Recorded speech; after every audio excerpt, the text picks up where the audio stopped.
안녕하세요. 볼로TV 성욱입니다. 손흥민 선수의 이적설이 토트넘의 1년 연장 계약 옵션 발동으로 잠잠해졌습니다. 토트넘에서 계약 연장 옵션 발동을 발표한 직후에 양민혁 선수가 손흥민 선수랑 사이좋게 훈련하는 그런 영상을 또 곧바로 올렸더라고요. 상당히 영악합니다. 자, 이번에 이강인 선수가 이적 시장의 핫 이슈로 떠올랐습니다. 아스날 이적설이 불거지면서 상당히 큰 주목을 받고 있습니다. 공신력 있는 매체죠. 디 애슬레틱이 여러 이적설을 묶어 소개하면서 이강인 선수의 이름을 꺼냈는데요. 해당 내용은 이렇습니다. 굉장히 내용이 좀 무게 있어요. 보면은 여기 논의 중인 또 한 선수의 이름은 파리 생제르맹의 대한민국 공격수인 이강인이다. 23살의 이강인은 엔리케 감독 밑에서 꾸준히 경기에 나서고 있지만 파리 생제르맹에서 자신의 입지를 고민하고 있다. 새로운 도전에 열려 있는 상태다. 파리 생제르맹은 이강인 매각에 적극적이지 않고 이강인을 경기장 안팎에서 높게 평가하고 있다.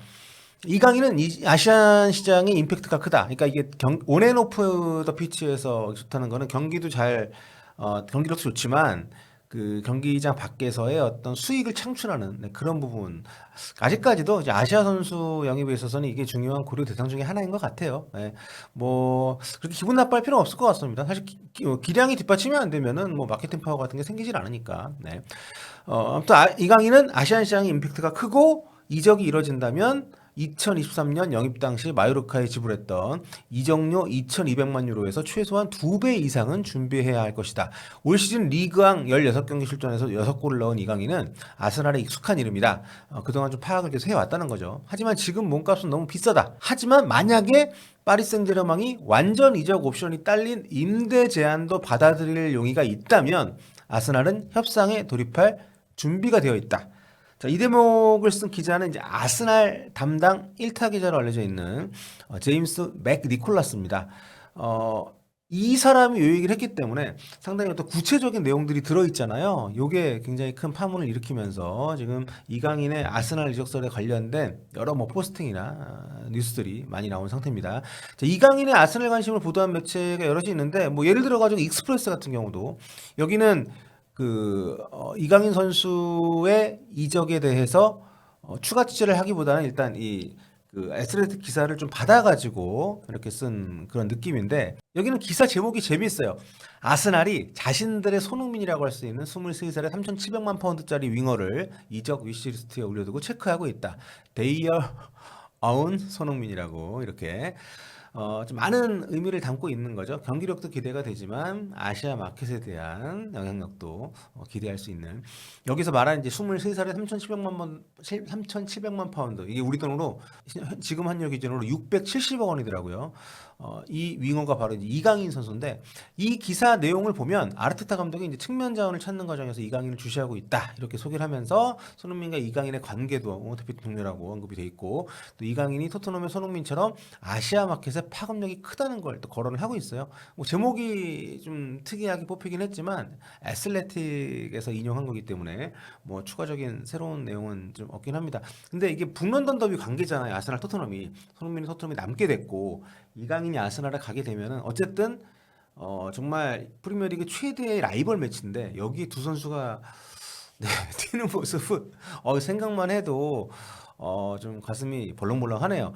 근데 또 이 관련돼 가지고 만약에 정말 그런 맞대결이 생기면 또 영국 매체들이 막 과거에 있었던 그런 일도 끄집어내고 막 그럴 것 같아서 걱정은 되는데 생각해 보면 애초에 그 사안이 그 최초 보도가 됐던 게 영국 매체 이긴 했네요.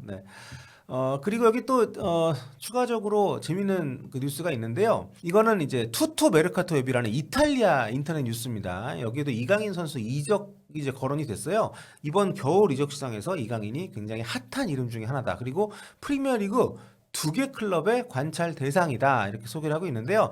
이 기사에서 언급하고 있는 이름이 아스날이 아닙니다. 뉴캐슬하고 맨체스터 유나이티드예요. 이 두 팀이 이적 관련해서 인포메이션을 문의를 했다. 파리 생제르맹에 이런 내용이 나옵니다.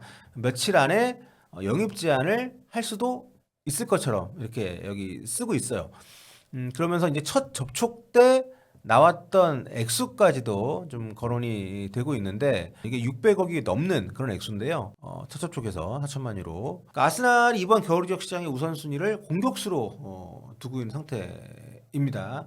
사카가 수술대에 오르면서 지금 전열에서 이탈을 한 상태고 그 과정에서 지금 전체적인 공격력이 좀 많이 약해졌죠. 지금 그 프리미어리그에서 우승 경쟁을 지금 빡시게 해야 되는 상황이 있잖아요, 아스날이. 그런데 리버풀이 치고 나가는 사이에 아스날이 좀 따라붙는 힘이 좀 부족해서 좀 우승 도전에 대한 어려움이 밑에서는 뭐 노팅엄 치고 올라오고 맨시티도 막 한없이 추락하는 것 같더니 최근에 다시 추스려 가지고 올라오고 있고 뭐 첼시도 예년보다 훨씬 좀 좋은 모습 보여주고 있고 하기 때문에 지금 빨리 공격진을 정비를 해야 됩니다. 사카는 지금 언제 돌아올지 모르고 그리고 지금 어린 선수 주목받고 있던 은하네리 선수도 부상으로도 이탈을 했고 스털링 뭐 마르티넬리 뭐 좀 변변찮고요. 예. 지금 발등에 불 떨어진 상황이기 때문에 그래서 계속 이제 가을부터도 이적설이 나왔었고 특히 지난달부터는 그 파리 생제르맹 속 선수가 아스날에 먼저 역제안을 넣었다 이런 보도도 나왔었습니다. 매체에서 거론이 됐어요. 그 선수는 이제 그 파리에 자리를 못 잡고 있는 콜로 무안인데 하지만 지금 네 콜로무아니도 만약에 온다. 콜로무아니는 토트넘 썰도 있습니다 지금. 이 선수는 톱도 볼 수 있고 이제 2선전을 두루 볼 수 있는 선수이기 때문에 파리에서 이상할 정도로 지금 잘 못하고 있긴 합니다만 분데스리가 시절에는 굉장히 잘했었죠. 예. 그래서 아무튼 이렇게 영입설이 많이 거론이 되고 있는 와중에 이강인 선수 이름이 이제 무게감 있게 좀 보도가 된 거죠. 안 그래도 윙어 자리에 뭐 최근에 그 다니 올모 같은 경우에도 만약에 바르셀로나에서 등록이 결국 최종적으로 실패하면 아스날에서 제안할 거라는 얘기도 있습니다만 스페인 국가대표인 뭐 니코 윌리엄스나 독일 국대 출신의 르로이 사네, 뉴캐슬에 최근에 정말 연속골 넣고 있는 이삭, 뭐 라이프치 세슈코, 올버햄튼의 쿠냐, 브렌트포드의 음부에모 정말 쟁쟁한 선수들의 이름이 좀 아스날 겨울 이적 시장 관련해 가지고 지금 계속 거론이 되고 있습니다. 그러니까 대체로 이강인 선수처럼 공격 지역에서 다양한 역할을 소화할 수 있는 선수들이 많이 언급이 되고 있죠. 지금 제가 말씀드린 선수들 가운데서는 이강인 선수가 가장 미드필드에 가까운 선수라고 볼 수 있는데 아무튼 이 아스날이 만약에 이강인 선수를 데리고 온다면 공격뿐만 아니라 유사시에는 더 낮은 위치까지도 볼 수 있는 선수라는 점에서 상당히 네, 유의미한 그런 영입이 될 수 있습니다. 제가 그 현지 SNS를 좀 살펴봤는데 현지 팬들 반응도 나쁘지 않습니다. 괜찮아요. 예. 근데 이강인 선수 가면은 아스날은 왼발잡이가 안 그래도 많은데 예, 왼발 키커 싸움이 상당히 치열하겠네요. 공격하고 미들 쪽에만 봐도 뭐 사카, 하베르츠, 은하네리, 뭐 웨데고르, 메리노 이런 선수들 다 왼발잡이니까. 아무튼 지금 나오는 얘기들로 봐서는 아스날의 이강인 관심이 그냥 뭐 어쩌다가 툭 튀어나온 건 아닌 것 같아요. 예를 들어가지고 지난 12월 달에 아스날의 ITK 아스날 소식통이 올린 글인데 요 분이 아스날 관련해가지고 좀 알짜 정보를 많이 유출하는 그런 분인데 여기 보면 이제 그 아스날이 1월 달에 사카하고 스털링을 대체할 윙어를 찾아야 한다는 글을 리트윗하면서 쓴 글이에요. 단기 임대를 찾지 못한다면 상황이 어려워질 수 있다고 하면서 그 이유는 아스날이 1월에 공격수 영입에 쓸 돈이 그렇게 크게 돈을 안 쓰려고 한다는 거죠. 1월 그 이적 시장에서는 지금 아스날이 눈독들이 공격수가 2명인데 그래서 1월 영입은 불가능하다. 그 당시 이렇게 썼습니다. 그때는. 근데 그러면서 그 2명의 신원을 뭐라고 썼냐면 한 명은 윙어인데 현재 프랑스에서 뛰고 있고 또 한 명은 센터포워드인데 뉴캐슬 선수다. 이렇게 썼어요. 그래서 지금 이렇게 보도가 되는 걸로 봐서는 아스날이 네, 프랑스에서 뛰고 있는 윙어 이거는 이제 이강인 선수로 봐도 되는 거죠. 그만큼 팀 내부에서 좀 네, 계속해서 좀 추적하고 좀 거론이 돼 왔던 그런 정황을 볼 수 있는 그런 흔적이 아닌가 그렇게 한번 추측을 해 보는 거죠. 아무튼 지금 이강인 선수가 모르겠습니다. 지금 현지 보도에서는 이강인 선수가 새로운 도전에 열려 있고 뭐 팀 내 입지에 대해서 고민하고 있다긴 아는데 이게 어디까지 진짜인지는 모르겠지만 아무튼 이강인 선수가 움직일 마음이 있다면은 뭐 솔직히 데려가고 싶어하는 팀들은 많을 것 같아요. 이적료도 지금 이강인 선수의 이적료가 높다라고 뭐 영국 언론들은 거론을 하고 있지만 요즘 같은 이적 시장에서 그 정도 금액은 나이도 어리고 또 이강인 선수는 한국 선수인데 병역 문제도 없잖아요. 충분히 투자할 만한 금액이기 때문에 어떤 방식으로든 접근할 수 있는 여지는 있다라고 생각을 하고요. 특히 파리 같은 경우는 지금 챔피언스리그에 참가를 하고 있는데 성적이 굉장히 좀 불안불안합니다. 이 순위표를 한번 보시면 24위를 해야 챔피언스리그 그룹 페이지 통과인데 지금 25위에 걸려 있습니다.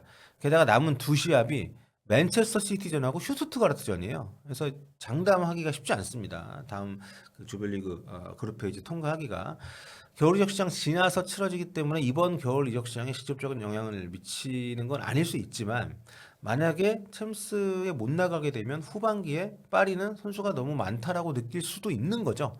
그렇기 때문에 선수 입장에서도 그런 걸 고려할 가능성도 없지는 않다. 이렇게 할 수 있을 것 같고요.